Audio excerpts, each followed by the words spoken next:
Internet mahigot subuot na kalaban kan mga libro sigun sa Provincial Library kan Camarines Norte. Importansya kan pagbisita sa mga library asin pagbabasa, pigpapakusog kan na sambitan ng opisina. Uyan istorya ni Jessica Calinog.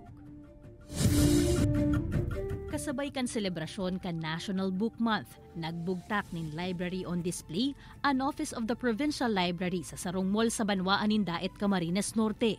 Pwede ining bisitahon kan mga maot na magbasa ning libro na diin nakaipuhan pang magduman sa mismong library kan probinsya.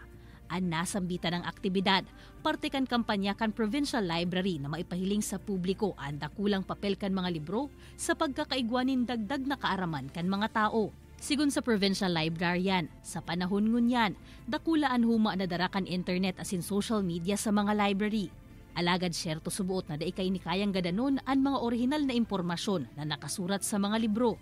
Bako kayang gabos na nakasurat sa sarong libro, an pwede subuot na mahiling o maitaukan internet. Ang isang magandang bagay sa mga gawain tulad nito ng Library on Display at the mall ay lalong nabibigyan ng kamalayan yung ating mga kabataan sa kabutihan ng pagbuklat ng mga magagandang mga materyales. Suportado man kan estudyanteng si Mary Joy ang aktibidad, hulit na mas maipapahiling kaini sa mga jóvenes na sa ibong kan modernong panahon, yaon pa man giraray ang mga libro na makakatabang sa saindang pagklase. Kung ang kabataan po ngayon ay nalululong na po sa mga gadget, what if naman po yung balikan po natin yung dati nating karanasan na wala pa yung gadget, kung baga more on textbook lang po tayo. Sa ngunyan pigagamit man kan Provincial Library and social media nganing makasabay sa trend asin para maipahiling ang mga aktibidad kan sa indang opisina.